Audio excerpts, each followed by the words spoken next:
మనందరికీ గాంధీగారు తెలుసు, కాని భారత రాజ్యాంగ నిర్మాణంలో ముఖ్య పాత్ర పోషించిన తెలుగు వీరులు తెలుసా?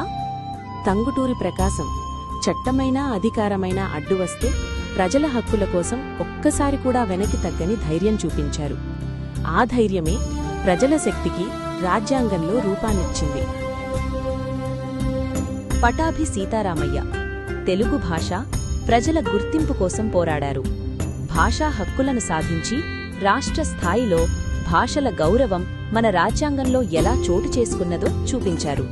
దుర్గాబాయి దేశ్ముఖ్ ఆ కాలంలో మహిళల హక్కుల కోసం ముందడుగు వేసిన సాహసవంతురాలు.